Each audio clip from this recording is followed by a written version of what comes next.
Hello everyone. आज फिर मैं आप लोगों के लिए एक नया वीडियो लेकर के आऊँ और एक नए टॉपिक के साथ ऑब्वियसली। तो आज का जो हमारा टॉपिक है वो है deferred revenue expenditure and fictitious assets. तो आज के वीडियो में हम आज जानेंगे कि एक तो कि डिफर्ड रेवेन्यू एक्सपेंडिचर जो है वो क्या होता है और अपना जो ये फिक्टिशियस एसेट्स है वो क्या होता है ना। और कैसे उसको आइडेंटिफाई करते हैं और क्या ट्रीटमेंट होती है उसकी, बेसिकली ये कैसे अराइज होता है, ये एसेट्स जो है वो कैसे अराइज होता है और ये जो डिफर्ड रेवेन्यू एक्सपेंडिचर है वो क्या है और इसकी अकाउंटिंग ट्रीटमेंट कैसे होती है। ठीक है, तो चलिए स्टार्ट करते हैं। तो सबसे पहले हम बात करते हैं डिफर्ड रेवेन्यू एक्सपेंडिचर की। तो जैसा कि अपने लास्ट वाले वीडियो में मैंने आप लोगों को बताया, पीछे एक वीडियो मैंने बनाया था वीडियो, उसमें मैंने आप लोगों को बताया था कि एक्सपेंडिचर जो है वो दो तरीके के होते हैं, capital expenditure and revenue expenditure.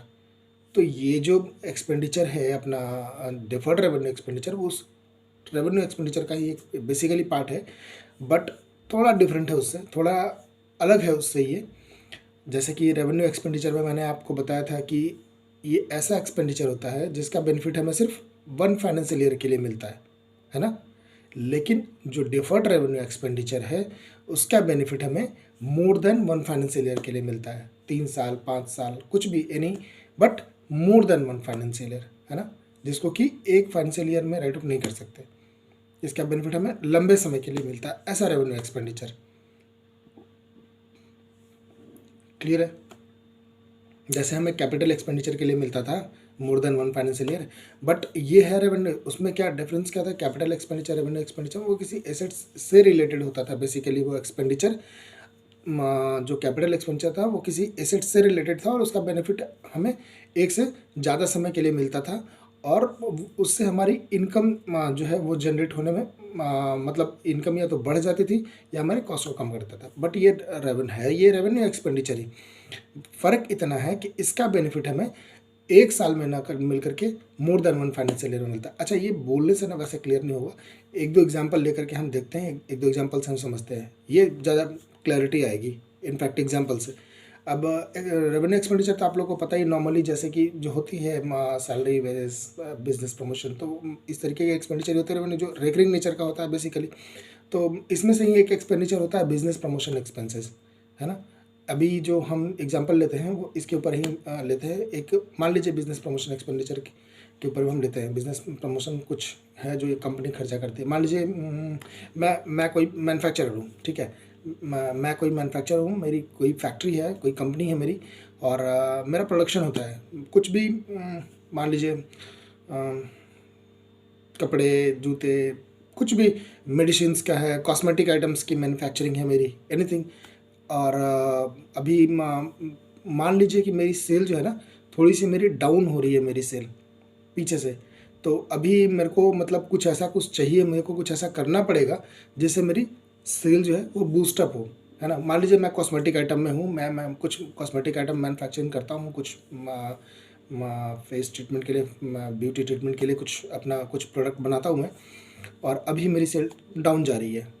तो अभी मेरी जो सेल जो है ना फैक्ट्री से, वो चेन ऐसे है कि मैं जो है वो डिस्ट्रीब्यूटर को देता हूँ। मेरी सेल जो है वो डायरेक्ट डिस्ट्रीब्यूटर को होती है, डिफरेंट डिस्ट्रीब्यूटर्स को, और डिस्ट्रीब्यूटर्स आगे स्टॉकिस्ट एंड होलसेलर, फिर अगेन रिटेलर तक वो जाती है। ये चेन है ऐसे, है ना। तो अभी मेरी जो सेल है वो डिस्ट्रीब्यूटर को है, तो मेरा जो डायरेक्ट कस्टमर है वो कौन सा है, वो डिस्ट्रीब्यूटर है। डिफरेंट जो अदर स्टेट्स में, डिफरेंट स्टेट्स में जो है वो डिस्ट्रीब्यूटर है, उसके थ्रू मेरी सेल है। तो अभी मेरे को क्या करना पड़ेगा कि मैं तो डायरेक्ट अपने डिस्ट्रीब्यूटर के टच में हूँ, तो मेरे को बूस्टअप किसको करना पड़ेगा, मेरे को डिस्ट्रीब्यूटर को ऑब्वियसली बूस्टअप करना पड़ेगा। तो मैं क्या करूँगा अभी कि मैं अपने डिस्ट्रीब्यूटर्स, जितने भी डिस्ट्रीब्यूटर्स हैं उनके साथ मीटिंग करूँगा और समझूंगा कि क्या इश्यूज़ वगैरह आ रही हैं, उनको क्या प्रॉब्लम आ रही है, क्या प्रॉब्लम वो फेस कर रहे हैं, क्यों सेल हमारी डाउन हो रही है, या कैसे इसको बढ़ाना है। कुछ नया प्रोडक्ट, लेट्स से मैं कुछ और नया प्रोडक्ट भी लेकर के आना चाहता हूँ, कुछ नया प्रोडक्ट मैं लॉन्च करना चाहता हूँ, तो अभी क्या करना पड़ेगा, क्या सिनेरियो है, क्या दिक्कत आ सकती है।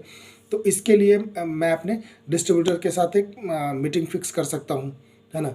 तो इस मीटिंग के साथ साथ अब मुझे कुछ प्रमोशन एक्सपेंसेस भी करने पड़ेंगे। लेट्स से मैंने एक प्लान किया कि अभी ना सारे डिस्ट्रीब्यूटर्स को ना मैं अभी एक फॉरेन ट्रिप पे लेके जाता हूँ, ठीक है। 2 से 3 दिन की फॉरेन ट्रिप रहेगी ये, और उधर ही स्टे वगैरह रहेगा 2-3 दिन का, और कुछ गिफ्ट्स वगैरह भी मैंने कुछ डिसाइड किया हुआ है, कुछ सेलेक्ट किया हुआ है, कुछ अपने डिस्ट्रीब्यूटर्स को देने के लिए, कुछ उनके बूस्टर प्लान के लिए बेसिकली, है ना। तो अभी मैंने जब ये कैलकुलेट किया पूरा एक्सपेंसेस मेरा, तो कुछ 50 लाख्स का कुछ मेरा एक्सपेंसेस बन रहा है, जो मैंने अपने ट्रैवल एजेंट्स वगैरह से बात करी है, और उनसे जो मैंने कोटेशन वगैरह ली है, तो उन्होंने बताया कि सर ये it will cost you around 50 lakh rupees, कुछ 50 लाख रुपए मेरे को ये कॉस्ट आएगा, ये फॉरेन ट्रिप का 2 से 3 दिन का। सारे डिस्ट्रीब्यूटर जो मेरे पैन इंडिया डिस्ट्रीब्यूटर है, तो सबको अगर मैं लेकर के जाता हूँ, then it will cost me to 50 lakh rupees. तो अभी क्या करना पड़ेगा मेरे को, तो पहले तो वो पैसे अरेंज करने हैं 50 lakh rupees, because I have to pay immediately that 50 lakh rupees. तो वो मेरे को अरेंज करना है, तो चलो वो ठीक है, वो तो अरेंज हो भी गया, बिकॉज है मेरे पास, तो वो तो चलो ठीक है, वो आगे कर लेंगे अरेंज, कोई दिक्कत नहीं, वो पेमेंट हो जाएगी।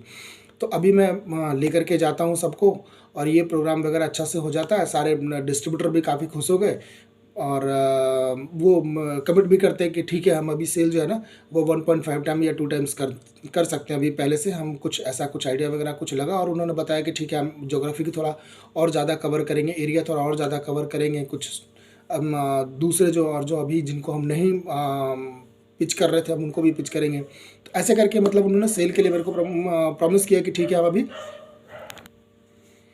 सेल को भी बढ़ाएंगे आने वाले साल में, है ना, आने वाले फाइनेंशियल ईयर्स में हम अभी आगे इसी स्ट्रेटजी पे काम करेंगे और हमारी सेल बढ़ेगी, ये उन्होंने एश्योर किया मेरे को, ठीक है। अभी तो मीटिंग भी हो गई, वापस भी आ गए, ठीक है। अब जो ये 50 लाख रुपए मैंने खर्च किए हैं, अब इसका करना क्या है, कैसे इसको बुक में क्या ट्रीटमेंट करना है, बिकॉज क्या है, ये तो एक्सपेंसेस है, मतलब डेड लॉस है बेसिकली मेरा, बिकॉज ये तो खर्च हो गए। अब कुछ उससे मतलब कुछ रिटर्न तो नहीं मिलना। हाँ, रिटर्न क्या मिलेगा, सेल बढ़ेगी, मेरी सेल बढ़ेगी तो मेरी मार्जिन के थ्रू मैं उसको वापस पा सकता हूँ। जो खर्च मैंने किया है तो वो उसको मैं वापस कैसे अर्न कर सकता हूँ, मेरी मार्जिन से, ठीक है ना। तो अभी क्या करना पड़ेगा इस फाइनेंशियल ईयर में, क्या करना पड़ेगा, इस अभी खर्च तो मेरे अभी 50 लाख रुपीज़ हो गए। तो क्या करते हैं इसमें कि इस फाइनेंशियल ईयर को, सिंस अभी जो ये जो खर्च है वो सिर्फ एक फाइनेंशियल ईयर के खर्च नहीं है, ये बेनिफिट मेरे को क्या इनकमिंग फाइनेंशियल ईयर भी मिलने वाले हैं मेरे को। ऐसा नहीं कि इसी फाइनेंशियल ईयर में सारे के सारे सेल हो जाएंगे, नो, ऐसा तो नहीं होने वाला।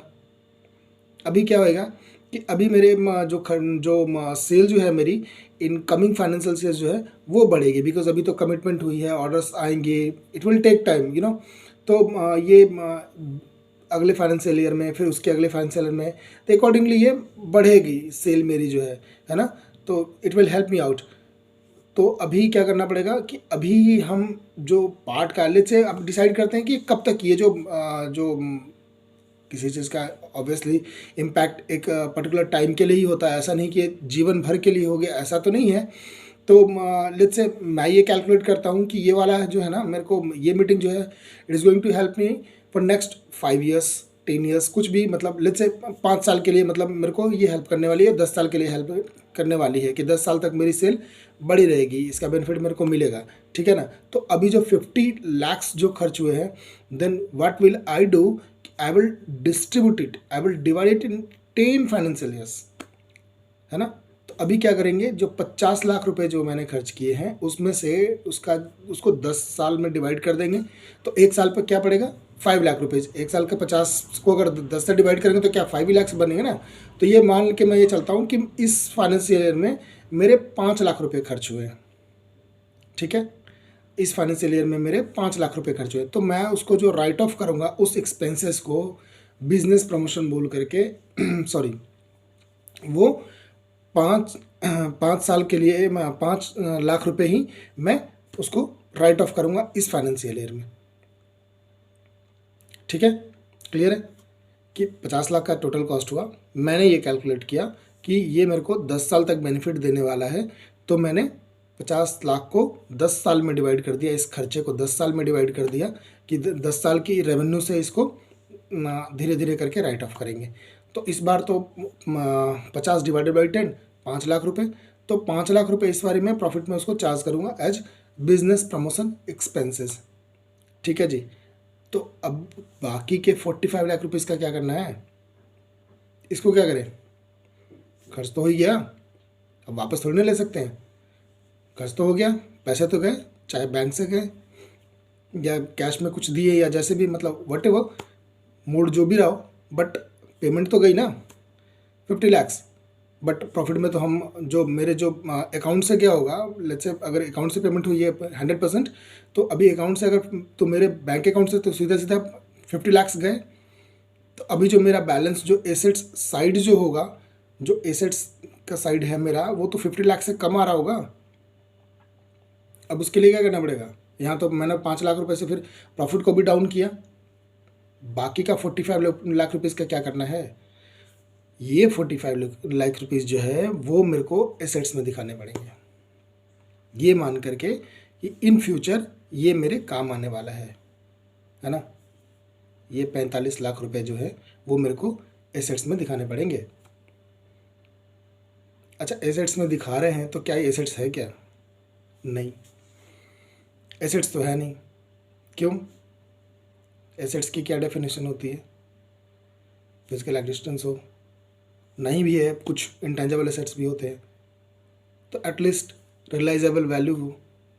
इसकी कोई रियलाइजेबल वैल्यू है क्या, मार्केट में कुछ मिलेगा इसका, ये तो ऑलरेडी खर्च, ये तो एक्सपेंसेस है बेसिकली, इसका क्या मिलना है, कोई रिसोर्स जिसके थ्रू आप कुछ, रिसोर्स तो कुछ है नहीं है, ना रियलाइजेबल वैल्यू है, एसेट्स कैसे हुआ, ये नहीं है, ये एसेट्स एक्चुअली नहीं है। इसीलिए इसको बोलते हैं क्या, फिक्टिशियस एसेट्स, इसीलिए इसको बोलते हैं फिक्टिशियस एसेट्स, है ना, क्योंकि ये फेक एसेट्स है, फिक्टिशियस है, ये एक्चुअल एसेट्स नहीं है ये, ठीक है ना। तो ये 45 लाख रुपीज़ जो है वो मेरे एसेट साइड में पड़ा रहेगा। अगले फाइनेंशियल ईयर में फिर 5 लाख माइनस करेंगे तो ये 40 लाख, फिर अगले साल में 5 लाख, देन 35 लाख। तो ऐसे कर करके 5 लाख माइनस कर करके एक दिन ये इसकी वैल्यू 0 हो जाएगी, ठीक है। तो ये फेक एसेट्स जो है वो पड़ा रहेगा हमारे एसेट साइड में जब तक ये 0 ना हो जाए, ठीक है। तो ये है। अच्छा, एक लॉजिक इसका ये भी है कि अगर मान लीजिए अगर मेरा 50 लाख रुपए खर्च हुआ है और मेरी जो इनकम जो है, मैं जो प्रॉफिट है बेसिकली नेट प्रॉफिट जो है, हो सकता है कि मेरी एक फाइनेंशियल ईयर की प्रॉफिट जो है वो इतनी ना हो, पॉसिबल है ना कि मेरी एक ईयर की प्रॉफिट जो है मैं बुक्स में 10 लाख रुपए ही दिखाता हूँ या 20 लाख रुपए ही दिखाता हूँ या उससे कम ही दिखाता हूँ, 5 लाख रुपए इनफैक्ट दिखाता हूँ या 4 लाख रुपए दिखाता हूँ, तो उस कंडीशन में तो ये तो प्रॉफिट ही माइनस हो जाएगी। अगर मैं 5 लाख रुपए से अगर मैं कम दिखा रहा हूँ, अगर मैं लेट्स से अगर 4 लाख या 3 लाख दिखाता हूँ, तो ये तो मतलब मेरे लॉस में चले जाएंगे, मतलब बुक्स जो है वो मेरे को लॉस में दिखेगी एक, जबकि ऐसा है नहीं, क्योंकि ये बेनिफिट मेरे को लॉन्ग टाइम तक मिलना है।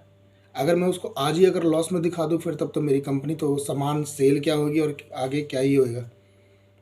आज ही अगर लॉस में अगर मैंने अगर अपनी कंपनी को दिखा दिया तो प्रोडक्ट ही क्या बिकेगी आगे और क्या होगा, लोग तो कहेंगे तो कंपनी पिटी हुई कंपनी है, इसका तो प्रोडक्ट ही क्यों खरीदना है ना, लॉस मेकिंग कंपनी है ये, इसके प्रोडक्ट क्यों खरीदने हैं। तो एक रीज़न ये भी है जिसकी वजह से हम इस एक्सपेंसेस को जो है वो राइट ऑफ टुकड़ों में करते हैं, पार्ट्स में करते हैं, है ना। इसीलिए इसको बोलते हैं डिफर्ड रेवेन्यू एक्सपेंडिचर। क्या बोलते हैं, डिफर्ड, जिसको कि टाला जाता है, पोस्टपोन किया जाता है जिस एक्सपेंडिचर को, इसीलिए ये डिफर्ड रेवेन्यू एक्सपेंडिचर है। डिफर करते हैं इसको और धीरे धीरे टुकड़ों में, इंस्टॉलमेंट में इसको राइट ऑफ करते हैं कुछ पर्टिकुलर ईयर्स में। डिपेंड करता है कि वो क्या, कोई ऐसा कुछ मतलब फिक्स नहीं है कि 2 साल में करना है, 5 साल में करना है, 10 साल में करना है। It's totally depend on you कि कितने टाइम पे करना है। ये टोटल का टोटल जो वो ऑर्गेनाइजेशन पे डिपेंड करता है कि कितने टाइम पे करना है इसको राइट ऑफ।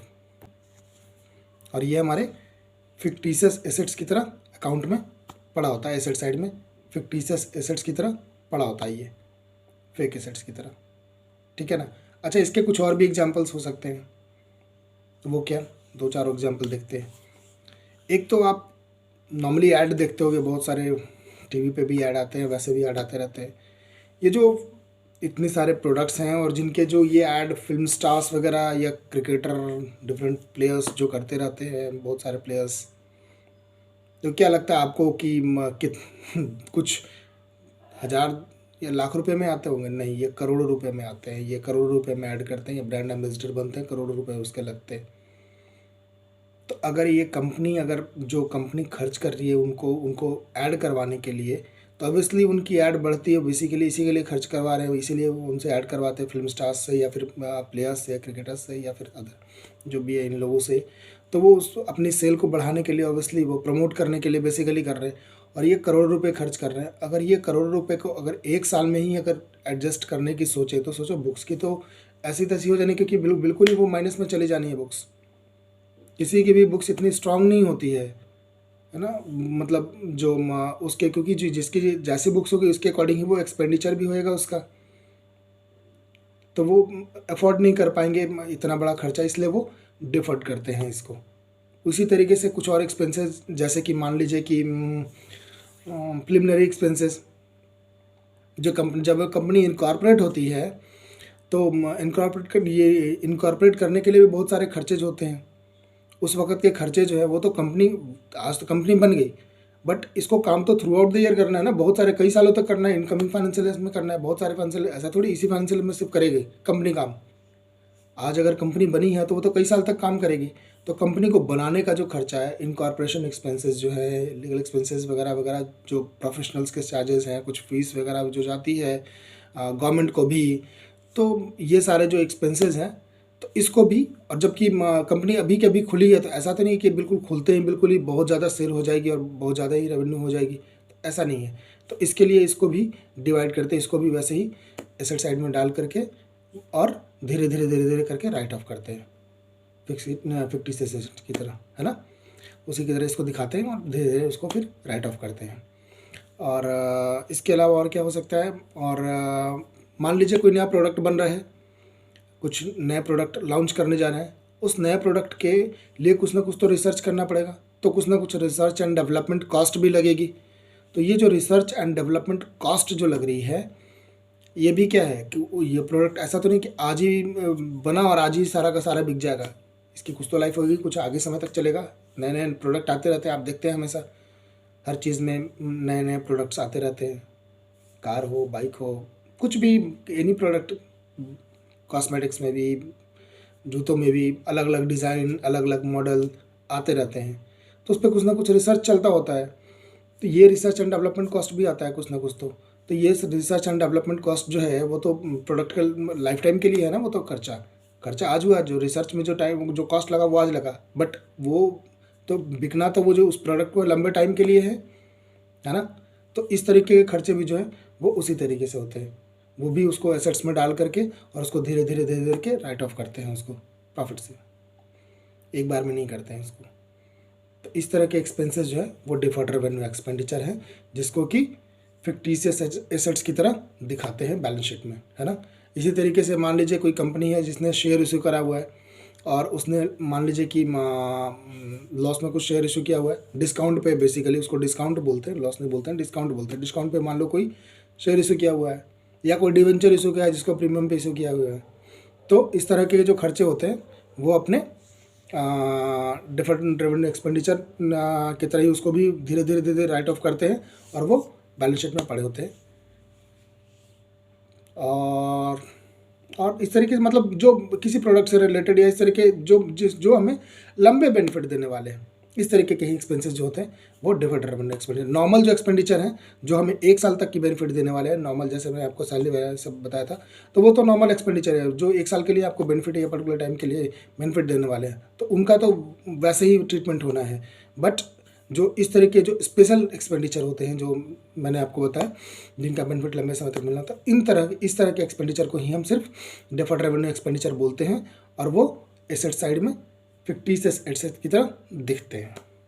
ठीक है, तो आज हमने दोनों चीज़ें जान ली कि क्या होता है डिफर्ड रेवेन्यू एक्सपेंडिचर, कैसे उसको फिर राइट ऑफ करते हैं, और कैसे वो बैलेंस शीट में दिखता है वो, और क्यों दिखता है फिक्टिशियस एसेट्स की तरह, और वो एक्चुअली एसेट्स नहीं है, वो फेक एसेट्स है। ठीक है, चलिए, थैंक यू।